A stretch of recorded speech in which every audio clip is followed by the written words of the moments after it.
Donald Trump is terrified, and unsurprisingly, it means he is running scared. A government shutdown is upon us, and while Donald Trump is trying his best to shift the blame, he knows he can't.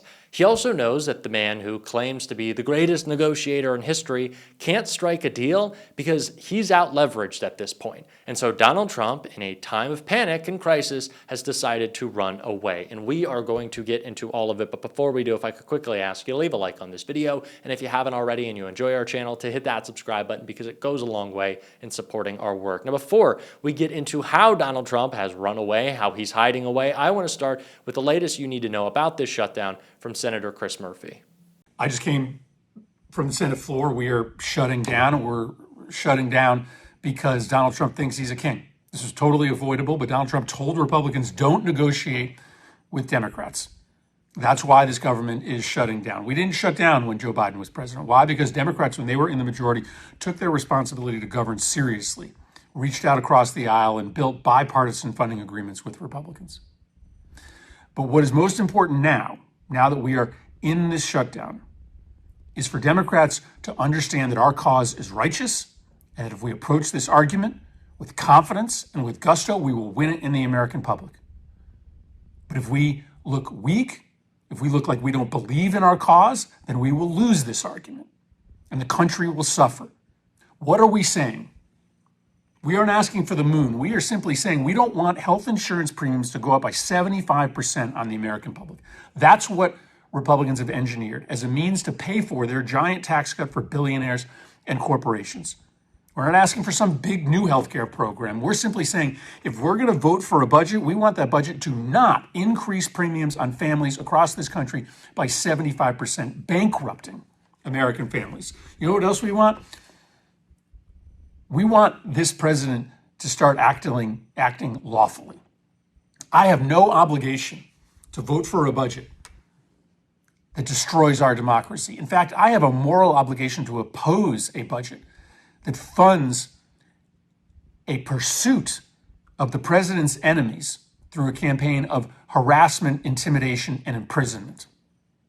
The American people don't want this giant increase in premiums. The American people don't want the president censoring his critics, locking up his political enemies.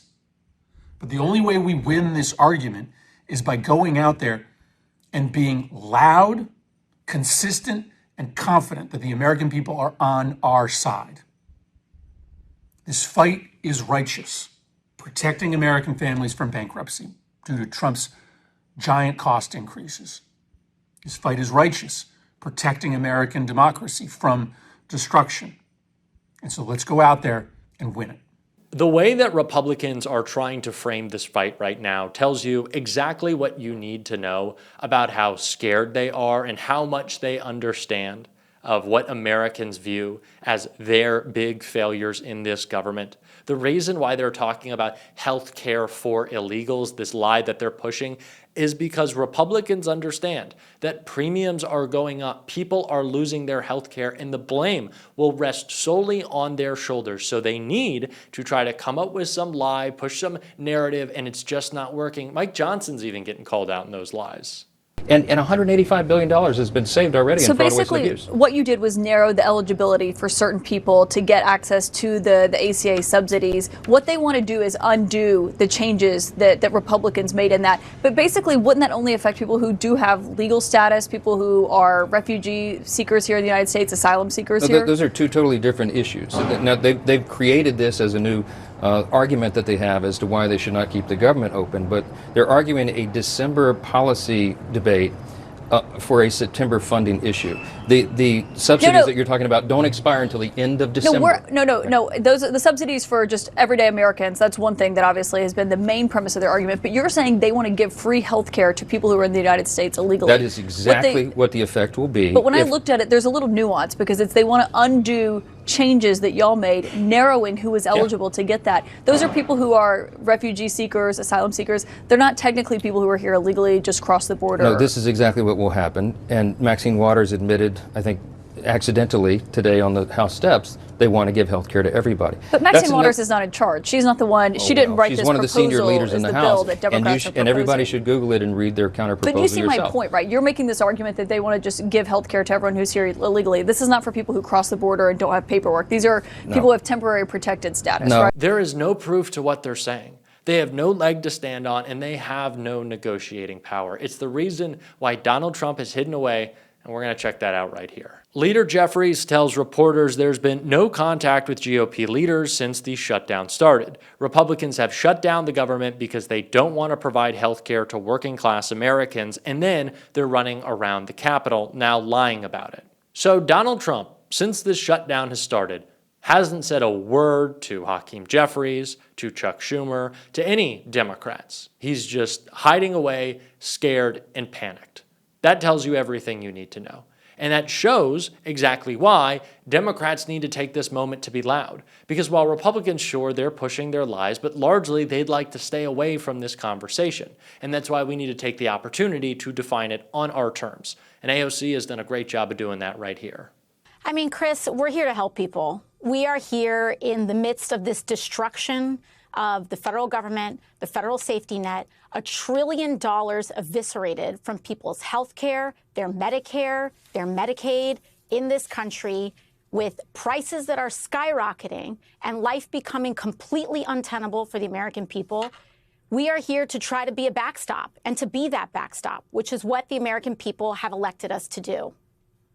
So right now, there's this sort of back and forth about the ACA tax credits. And there's kind of a strange dynamic that I want to get your sense of, right? Because at one level, negotiating over the ACA tax credits is important. I mean, there are people who are going to see their premiums go up 15, 20%, like huge amounts are going to spike.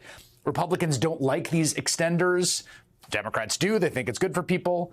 But that's fully in the lane of like normal politics.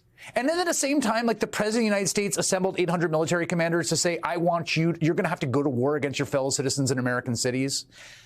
And I think people are having a little bit of a hard time of like, we're going to have a fight on the shutdown about the tax credits, but not about the president wants to declare war on Americans, even though I understand those two are conceptually distinct. Do you see what I'm saying? I see what you're saying, Chris, but I think that's something for us to really set the record straight here on. This is not a fight over tax credits. This is a fight over your ability to go to a pharmacy and afford your insulin. We're not talking about just 15 or 20% increases in people's premiums. Tomorrow, healthcare companies, and today, healthcare companies are finalizing the premiums that everyday Americans are going to be paying. And we are talking about a doubling of monthly healthcare premiums, not even including your deductible, in terms of what people are going to be paying next year because of $1 trillion in Medicaid cuts that were put together earlier this year. And I don't know about anybody else, but I do not think that this is just about a tax break or a small tax extender. This is about fighting not just on tax breaks, community health centers, and ensuring that we have a stability of the American healthcare system.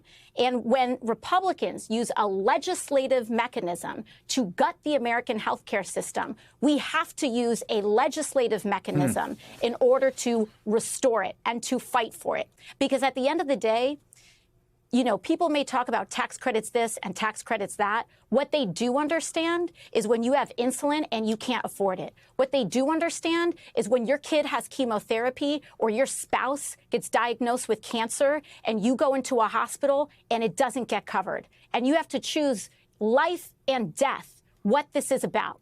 Now, that does not mean that we ignore the abhorrent violation of law and norms and what is happening with our U.S. cities. But we have a broad spectrum of ways and places that we can fight, including our governors, our attorney generals, and our state and municipal leaders, as you just saw.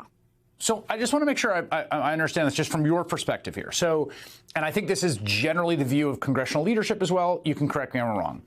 If there was bipartisan compromise, right? If everyone came together, the leaders of the parties, the president, and said, yes, these 5 things, we're going to make sure that these premium supports keep going. We're going to fund community health centers, whatever the sort of asks on appropriation around people's affordable health care. If those were met, Democrats would be a yes. Like that is the box that this is happening in, as opposed to we can't fund a Department of Justice that prosecutes political enemies or whatever else might be out there. Well, let me tell you, Chris, the mechanism by which that deal is locked is not just about agreeing in concept on tax credits. We need to do it with no tricks, no games, and no backdoors, which includes rescissions. And when we talk about rescissions, that is the mechanism that the federal government is using to gut and destroy rule of law across the board. So we are fighting to ensure that health care is protected for every American. But the way that we do that also means that the only way that you guarantee that is by forcing them to adhere to the rule of law, which means eliminating the rescission loopholes that they put in the CR earlier this year, which the Senate unfortunately had caved on then, and we're ensuring that doesn't happen now. Yeah, the quick 10-second version for people that haven't followed this is that, you need 60 votes to get the filibuster to appropriate funds for the government, but they can pass a rescission, which is to claw back some of the money already agreed to by 50 votes. So they have this kind of like cake and eat it too model where it's like, oh yeah, we'll come together, we'll pass a bipartisan appropriations bill, and then when we've done that, then we'll go and get rid of the stuff we don't like, which just seems like an insane way to negotiate. It's no way to negotiate. And again, we don't even have to get into the technicalities of this. But what is important to understand is that the way that you honor an agreement and the way that we honor our fight for health care and to define and to also protect everyday Americans' ability to afford their health care, to cover their kids, to defend Medicaid. Those are the same mechanisms that we use to defend our rule of law, to defend the federal workers that we are trying to protect in this shutdown. Donald Trump is trying to play this bluffing game of, well, maybe what we're going to do is hold all the federal workforce hostage and fire everybody. Donald Trump has been firing everybody. We saw this with DOJ. We've seen this at the State Department. We've seen this at the Department of Justice. They are firing everybody. They are completely eliminating the federal workforce. And in order for us to stop this madness, we have to put a stop to it, and we have to stop enabling their abuse of power, including their use of rescissions. And when we're fighting on their health care, it forces them to act in ways in accordance with the law in other ways, too. Take this opportunity to fight. Have a spine. Push back. Show people what you are made of right now. This is not a time for capitulation or strongly worded letters. This is a time for Democrats to step up. We are going to continue to talk about that on this show. And if you want to support that, as always, you can hit that subscribe button, leave a like on this video. If you stuck around to the end, drop a blue heart in the comments. And if you want to support the show in another way, you can become a member of my Substack by subscribing right here or down below. Keep on fighting. Don't let them silence you. And until next time, I'll see you soon.